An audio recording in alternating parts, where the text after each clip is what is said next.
podcast where faith meets the realities of everyday life. Each episode, we dive into compelling discussions about current events, social issues, and personal stories, all from a Christian perspective. So whether you're wrestling with questions about your faith, curious about how to navigate today's challenges, or simply looking for a community of like-minded individuals, well, you found your place. So grab your headphones, open your Bible, and settle in, and welcome to Hot Topics.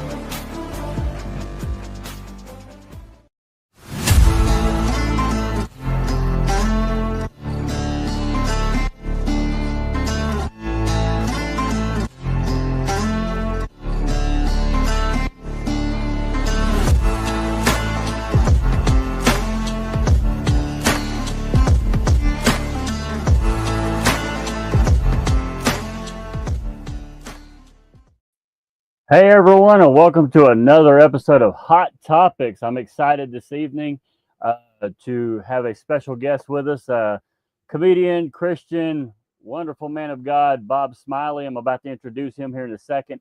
Actually, I'm going to introduce him whenever we get ready to do our top 10. We're going to do that together. It's going to be fun. Normally I do a reel of the week, but this week I did not receive a reel. I couldn't find a good one, but then just top 10 kept coming up. So here in a moment, I'm going to bring Brother Bob Smiley up here. And as he gets in the airport all the time, right? Smiley, why ain't you smiling, Smiley? Yeah, so I'm about to bring him up. He's great. He's funny. He's awesome. And we want to welcome every one of you this evening. Tonight's topic is the decline of common sense. We all know common sense is definitely one of the gifts of the Spirit. I think it falls under the lines of discernment, but we're going to talk about that in a minute. First, and to go along lines with that, I actually have a news headline. I'm going to let, we're going to kind of pick that apart a little bit here in a minute, but I want to welcome y'all on board. And right now, y'all help me welcome to the stage, Bob Smiley. Hey! Oh, sorry. I shouldn't applaud myself. That's not good. It's all good. We applaud you, right? Yeah. How you doing? Man, I am living the dream. I am actually home this week and I'm off this whole weekend. So it's the first weekend since the new year that I'm actually home. So it's going to be weird to try to remember the names of my neighbors and stuff. It's occupational hazard, I guess. Right. Look, yeah. I'm gonna say, we were in Texas for a week. We just got back last night. Yeah, we were down there for a week visiting family, and then all these wildfires break out in Texas, and I'm just like, wow.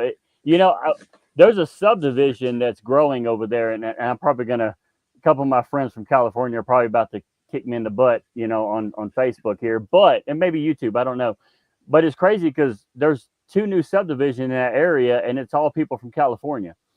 And so, yeah, we didn't know you were down here, so we haven't ruled you out yet. But we are trying to figure out, who started all this. Right. So, yeah, we got up here right before it started, and it's weird because it's probably about 10 miles from our family there in Splendora. Yeah. And it really is a lot of California people that live around there. And so, I talk about this on my stage show, but, I say Texas has this horrible infestation. We call them Californians. And then I go into this story about a California family that moved 2 doors down from us. But we really do. And our motto is, you're welcome to come, from California. Just leave your California politics, in the state. That's our bad. We didn't say also leave your fire starter kit in California, because we are starting to look more like California, unfortunately, because of that. As long as y'all keep the plastic straws there, I think we'll be good. So, yeah. But yeah, so tonight's topic is common sense. Before I get to the top 10, which I think we're going to have a little fun with that one because that goes along with the decline of common sense. But before I get into there, I want to talk about the Tesla fires. Here, 3 people have actually been arrested with federal charges for burning Teslas. Now, here's where my mind's blown. They're worried about ozone, but they're going to burn an electric car. Yeah, the whole thing has gone ridiculous. Before we get too deep into this, did you get the reel of the week I sent you? Oh, did you send a reel? Well, I faxed it, so I'm not sure if that goes. Right. That transfers, but no, the whole thing is insane. People are, I've seen this online a ton. People are selling their smart cars, their electric cars that they bought from Elon Musk, and they're selling them in protest, and they're buying, Toyota, whatever. I'm not a car guy, but Honda Civics. They're buying. I saw a couple. They bought a Honda Civic, and I was like, oh, so the environment doesn't really matter. Like, it's just whatever the hot topic is that people can jump on. And yeah, and I've seen videos of people going over and keying the Cybertrucks, and which is to me crazy because it's decked out with cameras, so you're gonna get caught. Like, but people are doing that. People are setting fires to cars. Yeah, it's absolutely insane. Yeah, there's that common sense. I'm like, okay, so wait a minute. You liked electric cars until Trump bought one. So, and matter of fact, we're going to get to that. Let's get to the top 10 real fast. Hold on 1 second. Let me get that.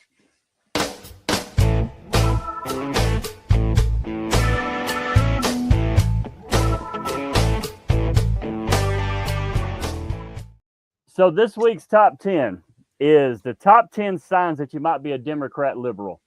And that since we're talking of lack of common sense. Now, I get it. Republican Democrats, two heads of one snake. But let's face it, they're going nuts on the left right now. And I mean, I say right now, they have been for a while. So here's the first, number 10. I call it the orange obsession. You spend more hours hatching anti-Trump plans than he does tweeting. Your friends are starting to wonder if you need a hobby. So what do you think about that one? I think it was good. First of all, on a comic level, I like, when other people try to be funny because it reminds me why I make a living. So that is really good. Come on with it. Yeah, no, man. And people should know that we've known each other for a while. So if I slam you, it's just like good, natural, being truthful. It's like one-on-one heckler. Here we go. Yeah, there you go. Yeah, it is. Wait a minute. Say it again. So I got caught up on the orange thing. The orange obsession. They spend more hours hatching anti-Trump plans than he does tweeting. Oh, because he's the orange man. They call him the orange man. Yeah, okay. I got caught up in, like, they're from California, so they're orange people. They grow oranges. Like, this is pretty late in the day for me to be, actually having to be thinking. So yeah, it is. It is a anybody but Trump mentality, which I don't get. There's a lot of things I don't like about Trump, but I look at every single thing that he stands for. I look at what his track record is and stuff like that.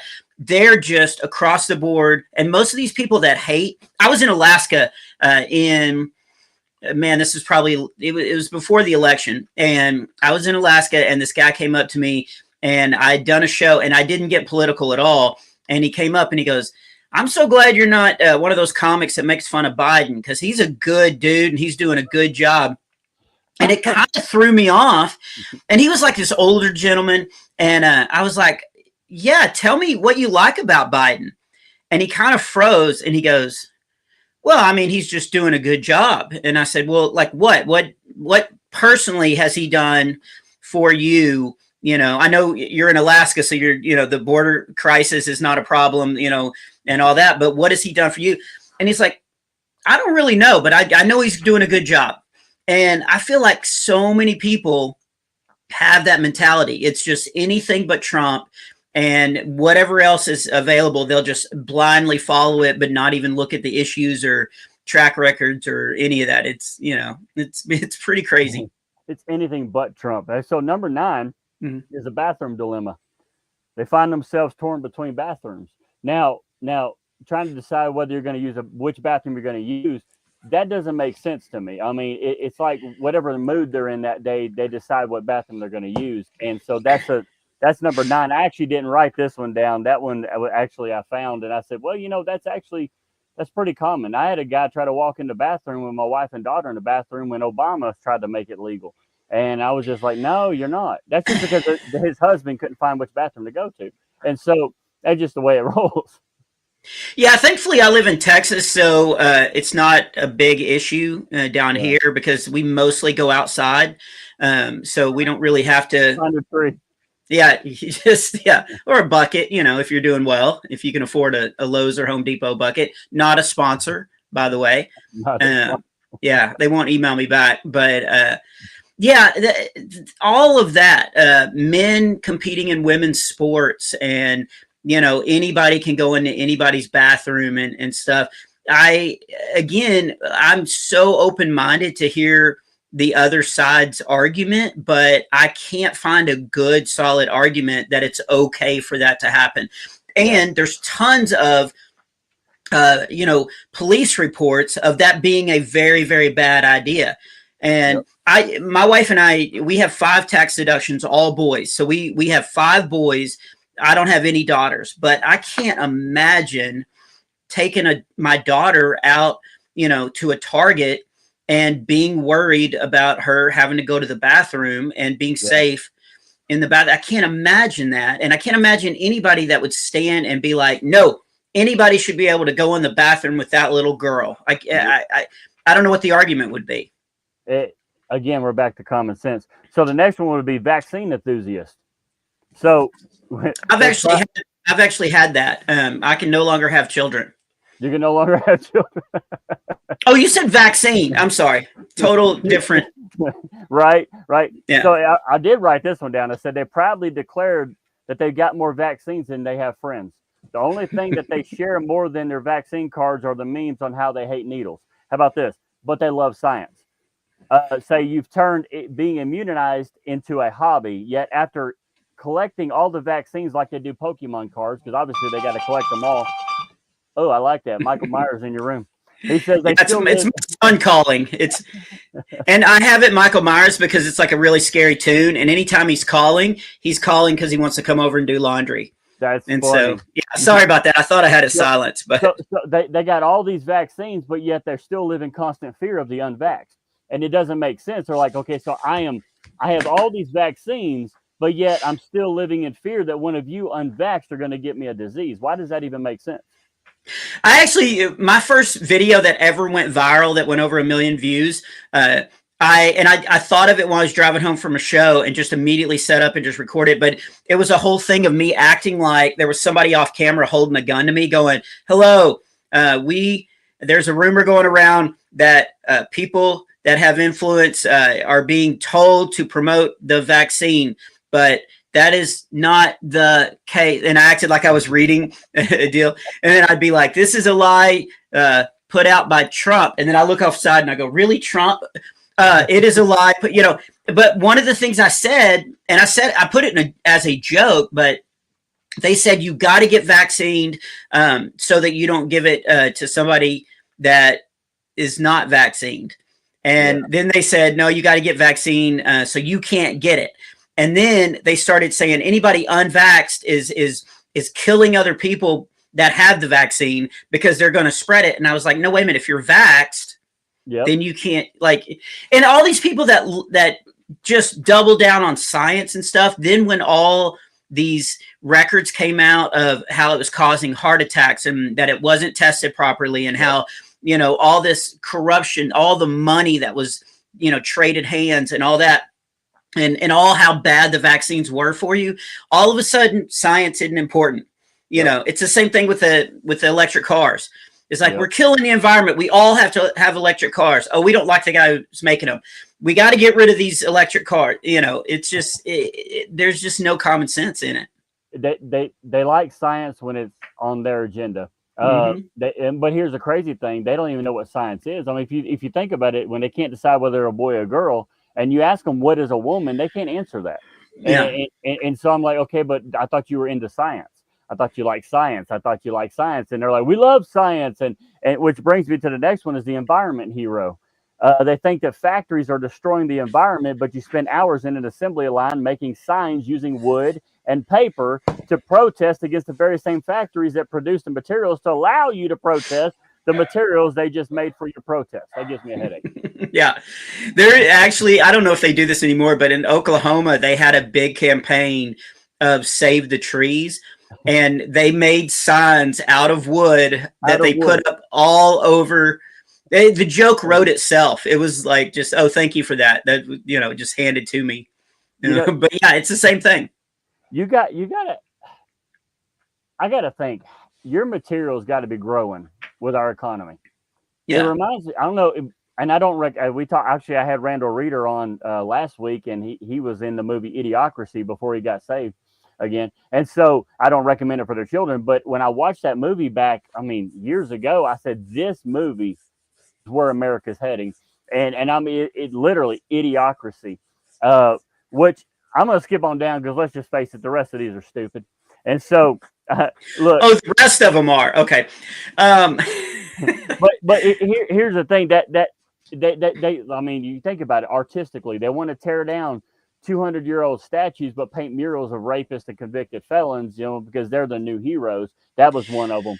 And yeah, I'm going to jump in here because when I realized that we might be heading in the wrong direction, this was years and years ago. It was before the iPhone. It was before, and I was in Colorado, in Denver, about to fly home. And at the time, I actually lived in Nashville, and my computer froze. And so I couldn't watch a movie on the plane, and I didn't have a book with me or anything. So I walked around the airport to look because I'm too cheap to pay for a newspaper. And back then, people would just leave newspapers in the gate. And so I found this newspaper, and it was thick. So I was like, all right, that'll carry me home. I'll be able to read something on the plane. And so I got to the gate, but I still had about 20 minutes before we started boarding. So I just started reading, and I read this article, and it was a terrible article about this poor kid who was just walking home late at night, and the cops saw him and tried to arrest him. It went into a foot chase, and the cops ended up shooting him. And the whole thing was just about how bad the cops were and all this kind of stuff. And then at the very end of the article, it said, and it interviewed his grandmother, who was saying what a sweet, nice boy it was. And I mean, I was like really invested, like, okay, I don't live here, but this is horrible. We need to make this bigger news, like they wooed me in. And at the very end of the article, it said that this kid, who, by the way, wasn't a kid, he was like 27, actually pulled a gun on the cops, and they shot him in self-defense. And he was a known drug pusher in the area and had been burglarizing houses that night. But at the very end of the article, nowadays, you wouldn't even get that part of the truth. You would just have this sob story, because that's what sells.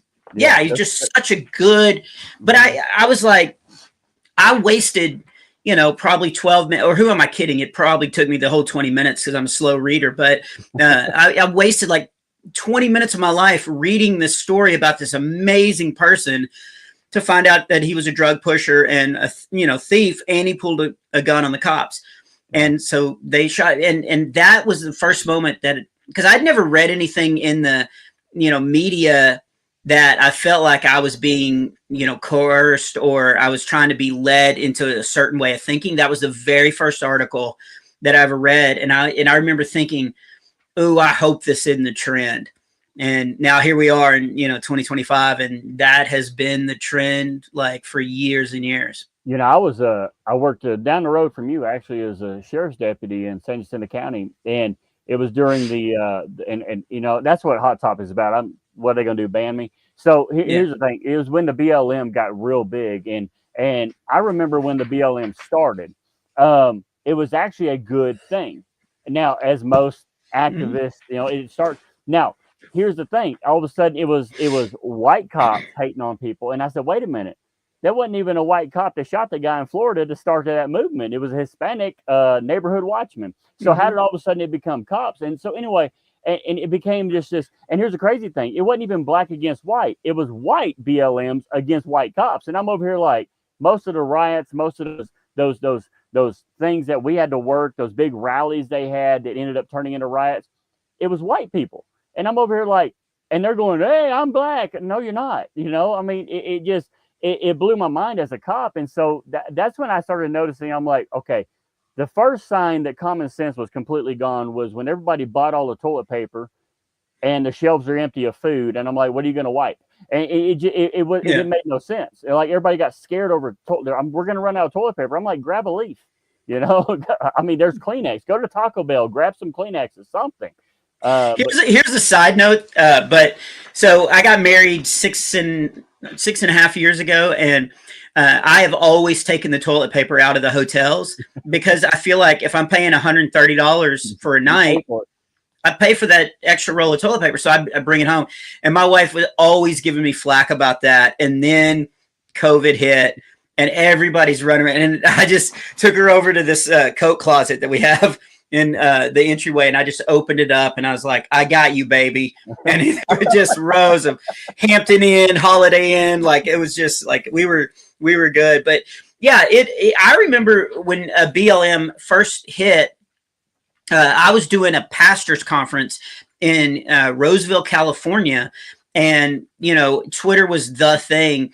And I got off stage, and I was on several times throughout the weekend. And I got off stage, and somebody had tagged me and said, "I bet Bob Smiley," and they named two other speakers that were there, won't even mention BLM.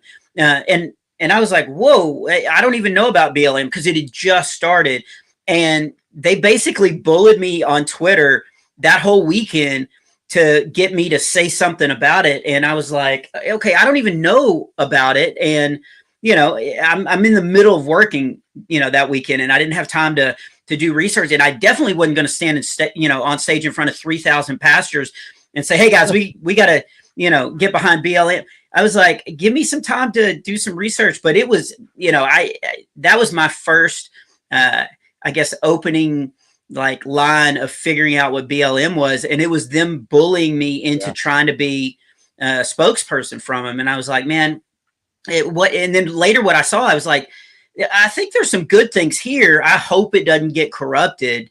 And, it did pretty quickly. Yeah, it did. It got corrupted real fast. Now, with that being said, it tried to infiltrate the churches, and being a pastor, one of the biggest things is people are like, don't be controversial. Don't be this. I'm a controversial pastor. I mean, I'm going to preach whatever, that's how our founding fathers were. If you look at the signatures on the Constitution, a lot of them guys were pastors. They were preaching. And who was that other guy that was real controversial? Which one? Long time ago. I can't remember what his name was. He had long hair, had a beard, hung on a cross. He turned over some tables. I can't remember, but it seemed like he was a little controversial. Hey, Sean just said he hooked a garden hose to his toilet and made his own personal bidet.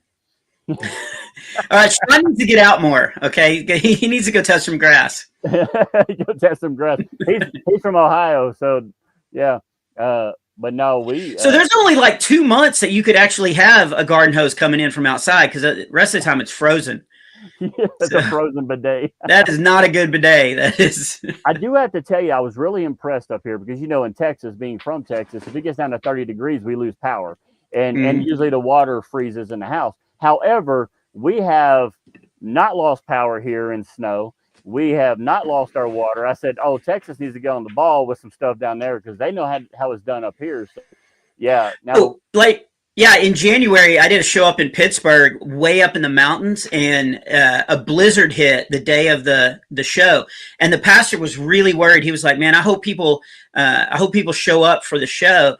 And an hour and 15 minutes before the show, you just see all these cars coming down the mountain, and they weren't afraid of the snow at all. And then I drove back. I had a 3-hour drive that night to go back to Pittsburgh, where I was flying out.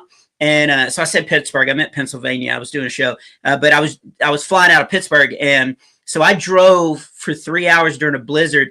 Landed in Dallas because I'd had shows there previous. So I had to fly out of Dallas anyway. Then drive to Houston, where I live. And Houston had got this huge snowstorm of almost half an inch. And the traffic and everybody, it took me 5 hours to get home, which normally should be a 3-hour drive, because nobody in Texas knew what to do because the sky was falling. And I was like, I just was with people that were knew how to slide down the mountain in their cars and stuff. So you brought the snow with you to Texas. So I brought the snow back with me, but not all of it because it was It was definitely apples and oranges. Were you doing your show at a church? Yeah. So it was a Baptist church, and he said not to be hot or cold, and so you brought the cold back with you. Yeah, or they spewed me out. Yeah. Anyway, Yeah. yeah. So I thought love that people are telling us on the comments of who I was trying to think of. Yeah, Jesus. Oh, that was his name. Okay, thank you. I think that's his name, Jesus. And then my daughter Abby says hi. Yeah. So we got Travis from Ghana, Africa. Him and his wife, they're missionaries over there. And then of course, nice. Sean said the Amish are more healthy than any other people in the United States, and they don't get vaccinated at all. That's true. They actually came out and voted. I thought that was amazing. I was like, well, that one said desperate times call for desperate measures. It's sad when they will go against their own belief over what? I don't want her in office. And so that was something else. It was interesting to see. And the Amish, they don't do any of those vaccines that, or inoculations or anything. And there's very few diseases and very few, birth problems and all that. Like it definitely is a litmus test to be able to look at the Amish and be like, oh, we definitely are getting some stuff wrong. Yeah. Yeah. We had Eli Yoder on who was raised Amish, and he said the lifestyle he misses. It's the religion he doesn't. And and that's what's sad is, like in our nation, the common sense level has gone down to a point where, it's great material for guys like yourself, that's, but at the same time, it sucks to have to live it, Yeah. And it does. And so I got a question. I see Han Solo behind you. Oh, yeah. So I am a huge Star Wars fan myself. And, I'm not, when I sit down to watch a movie, my wife can't stand Star Wars only because when I sit down to watch a movie, we watch them all. And we even watch the parodies. I bring out Spaceballs and all the other ones. I said, a true diehard Star Wars fan. And I got to ask you to let's talk about the Snicker loaf for a minute. So the Snicker loaf, a lot of these, I don't know if they've heard you. I've heard of you, and we were listening to your stuff on the way home from Texas this week. You make a great writing, listening to you while you speak. So did you ever get to meet that guy again? The guy that you jumped in front of, has he ever? No, I've never seen him since then. And I kind of hoped, because I put that on a DVD that I called Breaking Bob. Yeah. And I really was hoping that he might have seen that and maybe reached out to me, through my social medias or my website or something. But no, he still hadn't contacted me. Because I could see myself doing the same thing. I've done it. I went to the store, jumped in front of somebody or beside them. Hey, and there wasn't the person I thought they were. Oh, yeah. That was many years ago. So I know what that feels like. But I was wondering if he had ever reached out to you or, yeah. No, and he looked like Tim Hawkins. And for a while, Tim was doing, I think he would post these on Wednesdays. He called it Tim Poster. And they would post people that look like Tim Hawkins. And so I would even go on, like say it was Wednesdays that he posted. I would even go on Wednesdays and look at Hawkins, social feed to see if that guy, popped up or, but no, I still haven't heard from that dude. So also now, how did you get your start? When did you know this was what you wanted to do? Last Tuesday. Second Tuesday of last week, right? Yeah. It was no, I wasn't pursuing it. I was going to be a teacher and then a principal and then a superintendent. That was kind of my goal. My junior year in college, though, they had a stand-up competition. And so I entered it because first prize was $500. And this was out in Abilene, Texas. So, $500 back then was like 8 months rent out there. And so I was like, I got to try this. And all through my life, people told me that I was funny and I should do stand up. And I really liked watching comics, but I never thought, I'd be able to do it because it's a different style to be able. It's one thing to be funny in the living room, but then to have, somebody walk out on stage and, have 400 people sitting there going, okay, now make me laugh for an hour. Like that's a completely different. So I never thought I would do it, but I did this stand-up competition. And I ended up winning, not even because I was good. Everybody else was so bad. It was just, they almost look like plants that I had hired to get up there so that I would win. But I won, and this guy saw me. And then 2 years later, I'd actually just graduated. I was doing photography in Dallas because I wanted to, get a little nest egg saved up before I became a teacher, because they don't make money. And so I wanted to save some money so that when I started teaching, I didn't have to pick on what the salary is based. And so I was doing photography, and I was driving to this corporate event. And this is going to tell everybody how old I am, but my pager went off. I had one of those. I made that kind of money. And so the pager went off, and it was area code 615, which at the time I didn't know was Nashville. And so I pulled over at a Cracker Barrel payphone, and I called the number. Yeah. This whole story, speaking of the Amish, this whole story is just like dripping with old, I set my VCR to tape Matlock, and then I drove to a payphone. But no, I pulled over at a Cracker Barrel, and I got on their payphone, and I called it.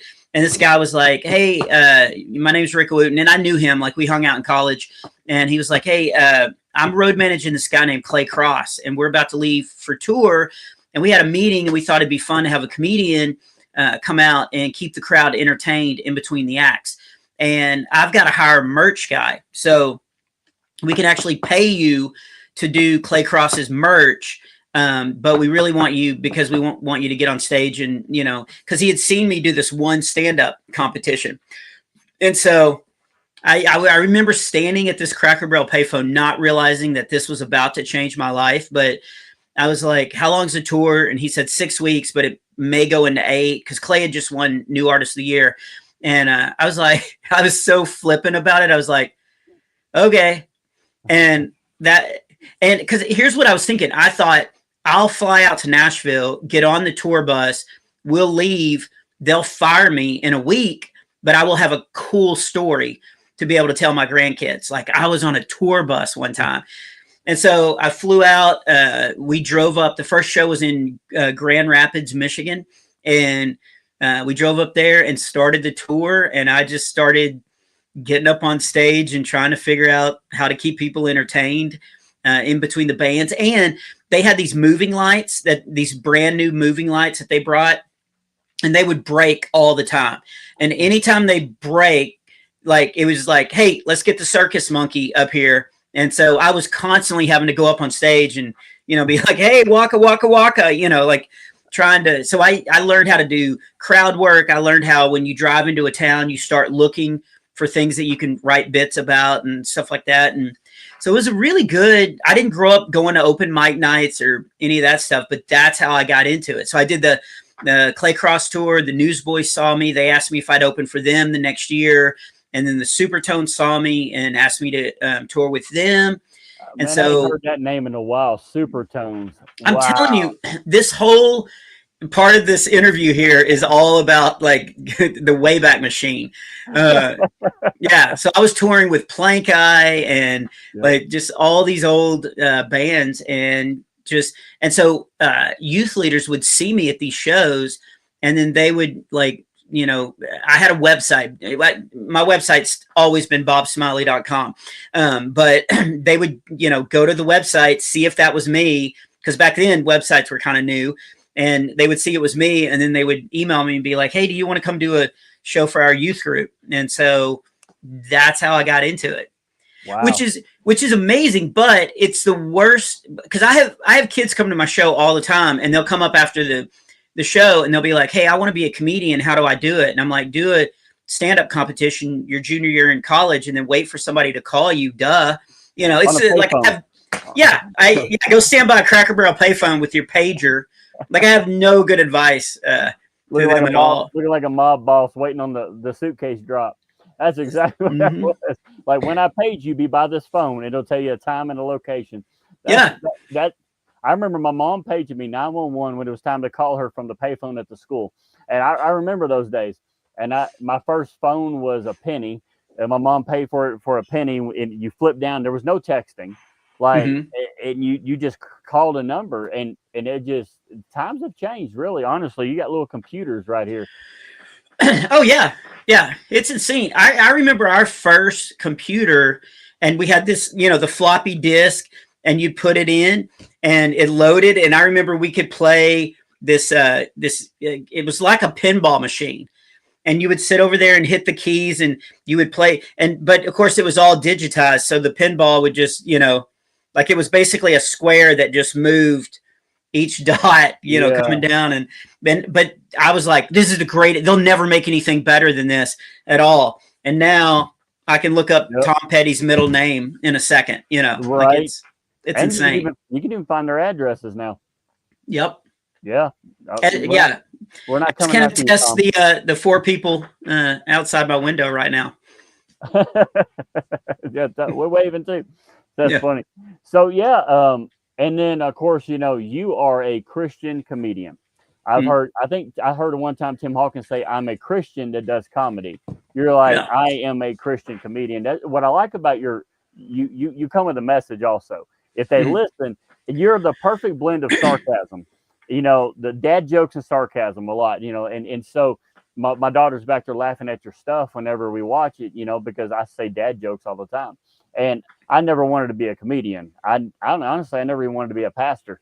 I ran as far from it. I wanted to stay a cop. I wanted to arrest comedians because everybody thought they were a comedian when it was time to arrest them. Oh, of course, yeah. They always had something funny to say. They always made a joke. But, what are some of the biggest battles that you faced in being a Christian comedian in today's world? Well, so to be a Christian comedian, you're basically saying my show is going to be clean. And comedians, every comedian is a preacher. Like every comedian that gets on stage, they're ranting about something. Now, it doesn't have to be faith-based, but when Chris Rock takes the stage, he's preaching about something. So every comedian, saying I'm a Christian comedian lets them know that it's going to be a clean show. You can bring your kids. It's going to be, and then the other thing is I'm going to talk about, all comedians talk about their personal life. All the good comedians, they're going to tell stories from their childhood up until, probably the moment they walked on stage. So I'm going to be clean, but I'm also going to talk about my life like most comedians. And I am a Christian. So you're going to hear a lot of stories of me being at church or me, being out dealing with people that aren't Christians and, stuff like that. So it's funny because I haven't backed away from the Christian comedian title, but I'll play in clubs. I'm doing a club north of here next Friday, and it's the same show. I don't change my show, so it's stand up, but that just lets people know that I'm going to be clean, and I'm going to talk about my faith because I'm going to be talking about my life. The struggle is if you say, "Hey, I'm going to be clean and I'm going to be Christian." Everybody has their own idea of what is clean. Yep. And everybody has their own idea of what is Christian. So to find where both of those overlap, to find that little space where everybody feels like your show is for everybody, can be very difficult, especially jumping denomination from denomination and, age groups and all that kind of stuff. I mean, everybody makes fun of everybody's denomination. If we can't do that, then what's this world going to come to, right? Because let's face it, there's not a denomination in heaven, so let's just make fun of it while we're here.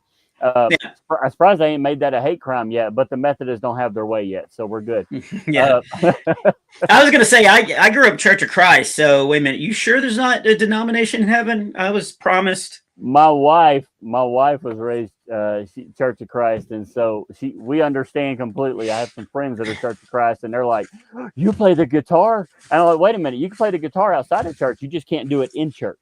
And and God forbid you play a drum. Do not play no drums. Oh yeah, I've got my third dry bar special is getting ready to drop. In fact, they sent me the edited version this morning for me to review and to sign off on. And I have a couple of references of me growing up Church of Christ that and I love it. I love the Church of Christ. I love the acapella. I love the theology, at least in, because Church of Christ don't have any governing board. So I know there's all different kinds of Church of Christ. but everyone that I've gone to has been phenomenal. And why can't I say the word theologically sound? Yeah, That's what I'm trying. Theologically sound. So I have a couple of references of me being Church of Christ on this new Dry Bar special that I actually can't wait for my Church of Christ friends to hear, because they'll be like, "Oh yeah, we are like that," So you were in a Church of Christ church when your dad carried you outside when you were mouthing off at 25. Yeah. Oh yeah.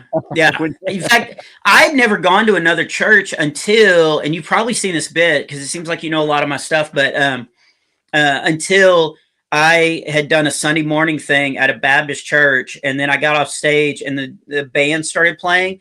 And as I was walking down the aisle, people were singing, but I'd never seen anybody raise their hand before. And I had just done well on the stage. So I thought this lady who put her hand up wanted a high five.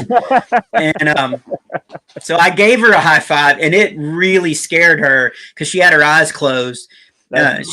She later actually told me that she thought God had given her a high five because she did not see me walking down the aisle. And I was like, "Why did you yell like that?" And she was like, "Well, I opened my eyes and I was disappointed at what God looked like." I think she was joking, but if not, it was a pretty good line. Well, look at you. You were the hands and feet of Jesus and didn't even know it. Yeah, it was at least the hands. It was at least the hands. But I do have to say, and I know I've told you 30 minutes. We've gone over that, but my wife keeps opening the door like TikTok. Yeah, right. And so I'm going to say this. I did tell you this, that God told you in the Bible to be a stand-up comedian when he said, having done all to stand up. So there you go. And that'll work, right? Yeah. But anyway, so where can people look you up at? So everything is at bobsmiley.com. All my social handles, all my tour dates, like everything, all my comedy specials are on there for free. You can just, go there and you can click and watch any of my specials. But I'm on Facebook, Instagram, X. If your listeners are sinners, I am on TikTok. So, You also have children's devotionals. One of our congregation members actually has. Say it again so I can look like I know what I'm doing. You have children's devotionals. Boom! Average Boy. Yeah, I write a book series called The Adventures of Average Boy through Focus on the Family. And the first two were comedy devotions. So they're funny stories, but they have some kind of conflict and then a resolution at the end of each chapter. And then there's devotion questions for the kids to kind of think how to apply, the situation that they read, and the scripture to back up what Average Boy, why Average Boy chose to have that resolution in each chapter. But then the last two books that just came out in the last year and a half are Average Boys Above Average Summer and Average Boys Above Average Year. And those are just chapter books. They're just strictly comedy books, but Average Boy he goes to a new school, so he has to deal with some bullies, and there's some other things going on. So there's a lot of biblical takeaway in those books. So yeah, I'm just trying to reach kids as much as I can. So we put out 2 devotion books that are very funny, but are definitely devotion books. And then we put out 2 chapter books where they can just read and laugh, but hopefully it also gets them to thinking about stuff. And they can get those off your website too, right? Yeah, my website or Amazon. Yeah, they can just check it out. Both of the last 2 books actually hit #1 in their category. So yeah, the Average Boy thing has really taken off. I get so choked up when I think about it. No, I don't know. We're in pollen season, and so it's like should have got the vax, right? Yeah, I should have gotten the vax if I would have. I don't have the mumps, but I'm But yeah, and we also started doing an Average Boy podcast that's free wherever you get podcasts. They're short; they're about 20 minutes long, so about twice as short as I've been on here. And but yeah, we put those out. I do the voice of Average Boy because let's face it, I sound like a junior high kid. But we wanted to get another tool to the parents. So whenever they're traveling in their car, they'll have something to put on that'll make their kids laugh. But again, there's a lot of biblical takeaway from the stories and stuff that I tell on the podcast. Man, that sounds good. Hey, I thank you for coming on this evening. I'm going to cut to a break here in a second, and it's just about a minute long, and then advertise my books also. But y'all, I want to thank you, Bob, for joining me. And Absolutely, man. I'm gonna say it. Keep smiling, Smiley. Right? Hey, I will, thank you. man. All right, have a good All one. right, we'll see you guys. All right, bye.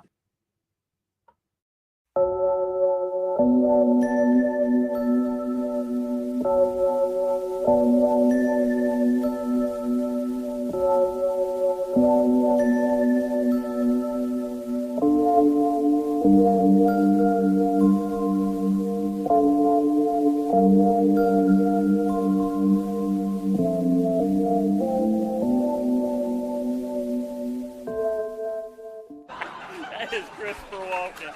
Look, okay, so I have to have you do one more thing. Okay. If Christopher Walken was walking around the walls of Jericho, and they said, "We're just gonna blow ram's horns," what instrument do you think he would have said we need more of? Look, guys, I mean, I love the horns, but I just need more cowbell. Just more cowbell, please. Oh, I love it. More cowbell. Oh, my goodness. Oh, so that's celebrity Bible readings. You did great. It kills me to hear you do that voice. It's just funny. And we need more cowbell at the walls of Jericho. Oh, man. So that was me and Josh. I'm going to take this off now that I don't have to listen to anybody. That was me and Josh back when we first started Hot Topics. And anyway, so that was Bob Smiley. I've known Bob for a few years now, and he lives probably about 30 minutes from where we were from, actually in Splendora, Texas. And what we were talking about is true. The lack of common sense. I know we were trying to get everything done in 30 minutes. I'm still trying to figure this out. But I do want to say this, that I get it that the common sense in our nation is going down, but yours don't have to. Get in the Bible, because the Bible is where the common sense is at. The Bible is where you learn discernment and all these things of right from wrong, truth from false. And so Bob, he's funny, but yet he comes with a message. One day we will have him up here. We were actually just talking about that, and so we're still raising money to have Brad Stein here, but we're gonna have Bob Smiley up here. I want to talk a little bit to you this evening about knowing the voice of God and stop listening to the voice of man. And what we're doing is if we keep listening to man, we're going to lose our common sense. We're going to be like the liberals who are burning cars, but yet they want to save our ozone. They want electric cars, but let's burn them all, right? All these stupid things. Don't let your hatred for one man completely make you stupid. And that's basically what I'm saying here is we have a lot of people that come against us. Hot Topics is not our normal church service that we do. This is something that we're going to speak it, and I'm not afraid. What are they going to do? Ban me? I don't care. Let them ban me off Facebook. They can't ban my voice. They can't ban the word of God. They can try all day long. I mean, we're going to be taken to the streets anyway, so it doesn't matter. I do want to say this, that if you can get a chance, get Bob Smiley's books, get his children's devotionals, sign up for his podcast, go to bobsmiley.com and just support him, because he is still doing it. He's going into these churches. He's going into the clubs. Last week we had Randall Reeder, who goes into the bars, to reach the lost. He's going into these clubs and doing his bits to spread the gospel. The gospel doesn't have to look like church as usual. The gospel doesn't have to look like a bunch of singing in a building and everybody faking like they're getting saved that week. No, the gospel is when you go out and take the gospel to those who are lost. We have to be the hands and feet of Jesus, even if it means doing what Bob Smiley did, giving somebody a high five while they're raising their hands in church. We have to find our place in the Word of God where it says to make our bodies a living sacrifice. See, we think that's just at the altar. No, everything I do is for God, whether it be go to a club, whether it be go to a bar to minister, whether it be go to an LGBT community event to spread the gospel, whether it be go to a Planned Parenthood to spread the gospel, as Pastor Ken Peters does, and we've done, and we will continue to support. ministries that do that, and we will continue to do those things. We have to be the hands and feet of Jesus, but we also need to be the mouthpiece. The problem is we got a lot of people being the mouthpiece, and they should actually shut up because the only thing coming out of their mouth is crap. We need to find the truth in the gospel instead of the truth in our pastors. And I get it. I'm about to do a reel here in a day or so that I've really been praying about, because there are some serious false teachings out there and twistings of the scripture, and it's people like Bob Smiley and Randall Reeder and Eli Yoder who are going out there, who are and Brad Stein, who are going out and spreading the gospel in places that, let's face it, the self-righteous church won't go. And I would love to go and minister to people at the clubs. I love to go. You know why? Because they're receptive, because they're in a place of brokenness. When they come to the church, all of a sudden the church makes them feel more broken. Why? Because they walk in, they're like, oh, that person ain't saved. Of course they're not. Of course they're not saved. It's your job to spread the gospel. They're in there because they're broken. They're in there because they need deliverance. They're in there because they need a healing. But what are we doing? We are pushing them right back outside the door and saying, you know what, dude, I don't really like you very much. I don't like that person. I don't like this person. And then when it's time for them to lay hands on us, all of a sudden we're remembering their past rather than what God said they are. Oh, I don't want them touching me. Don't lay hands on me. Okay, well, you know what? People didn't like Jesus in Nazarene, but I promise you, when it was time to get healed, what happened? The multitudes followed him. You know, the same people that didn't like him, all of a sudden are loving him. Why? Because now he offers something. God may have put that person in your life to receive your healing. So we have to begin to open our minds, because he said, in the last days, I will pour out my spirit upon all flesh. Now, that word flesh, he didn't say brethren. He didn't say I'm going to pour out my spirit on the church. He's going to pour out his spirits on all flesh, meaning that the church as we know it it should be going out to reach those people who need to receive from the Lord. And so doing Hot Topics is a place where people can voice, people can speak the truth and speak out against things that are not true. I mean, I believe in what Bonhoeffer said. When Bonhoeffer said silence equals consent. If we are silent when the enemy's roaring, then we have consented to the enemy speaking. Matter of fact, I'm going to read to you a scripture. And if you have your Bibles on you, go to Romans chapter 1. I'm going to read to you Romans chapter 1, because for those people that say, oh, well, they don't talk about all that in the Bible, you know, that's Old Testament, right? It never said that. Now, I'm going to go down here. Let me get down here for a minute. I got to find my location. Romans chapter 1, all the way down. He said, let me go up. I'm going to start in verse 26. Romans chapter 1, verse 26 says, for this reason God gave them up to vile passions. Even their women exchanged the natural use for what is against nature. Right there it talks against what we've been seeing, right? And you say, why would you say it? Because you already know. I don't have to say it. Homosexuality. There you go. Says, likewise, also the men, leaving the natural use of the woman, burned in their lust for one another, men committing shameful acts with other men, and receiving in themselves the due penalty for their error. And since they did not regard it as worthwhile to keep God in their knowledge, God gave them up to a depraved mind to do improper things. God just let them do it. Everybody, why didn't you stop them? Because he gave us free will. Free will is a really big thing. It says they are filled with all unrighteousness, sexual immorality, wickedness, greed, malice. They are full of envy, murder, strife, deceit, depravity. They are slanderers, backbiters, haters of God. We've seen that, where they just cry out and they hate God. It says insolent, proud, boasters, inventors of evil things, disobedient to parents, without understanding, covenant breakers, without natural affection, unforgiving. Wait a minute. God it's listed, unforgiving, unmerciful, knowing the judgment of God, that those who commit such things are worthy of death. It says, but take pleasure in those who do them. Wait a minute. That word pleasure means to agree with. If you don't say something against it, you have agreed with it.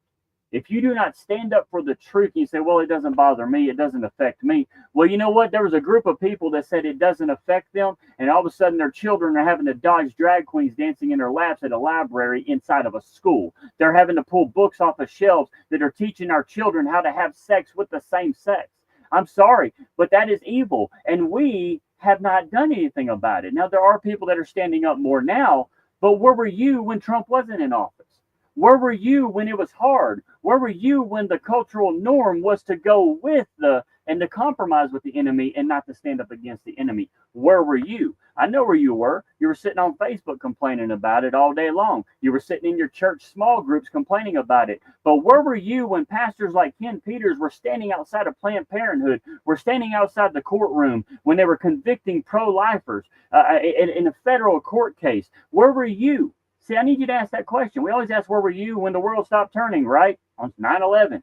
Where were you when the enemy was destroying your children? See, we can complain about it at home, or you can make a stand today. I'm not talking about violently. I'm talking about in prayer, in truth, in preaching the word. I'm talking about going out and doing what the Holy Spirit said to do, and that is to preach the gospel. He spoke it through Paul in the Word of God. He said, preach the word. If you don't preach the word, it's never gonna hit its mark. It's like an archer. You can put an arrow in the bow all day long, but until you draw that string back and release it, the arrow's not going to go anywhere. You can hold a gun all day long. It's like when they used to say, well, you have, like going to Maryland, you have to unload your gun, separate the bullets from the gun. Well, what good is your gun? What good is it if you don't have a bullet in it? It's never going to hit the mark. What good is you reading the Bible every day, all day long, reading it all the way through really fast if you do not retain the words, if you do not meditate on the word? The Bible doesn't say to read it through and then go back and read it again through and through. It says to meditate. It says to study and show yourself approved. Now, I'm not against somebody reading the word of God over and over again. I'm against them not studying it. I'm against them not diving into it, praying on the word, to put it in their heart. I'm against someone not using the word of God for the purpose that it was intended, and that was to reach the lost, to tear down the gates of hell. That's what I'm against. So, with that being said, I want y'all to next week, Hot Topics is going to be a little bit later. I've got Brother Jonathan Truong, used to be a Buddhist. He's going to be on with me, but we will be starting it at 8:30 Eastern Standard Time, 7:30 Central. Reason being is I have an appointment and engagement that's going to run a little bit past what I expected. So we will start it at 8:30 next Thursday night. But I want to thank y'all again. Go to bobsmiley.com. If you want to give to support our ministry, you can mail a check to the Father's House at P.O. Box 94, Seneca Rocks, West Virginia, 26884. Or you can give to Cash App at # Father's House 2025. I want to thank y'all for joining me this evening. I noticed the comments kind of stopped, so I want to make sure that we're still, live, that it didn't just die on me for some reason, because it's been happening a lot lately. But I love every one of y'all. I want to thank y'all for being a part. Pray for Bob Smiley. Pray for his ministry, because it's exactly what it is. Pray for him as he goes into the club to minister the gospel. And remember, you too can be a voice for the gospel. I love every one of you. Thank you for watching, and God bless.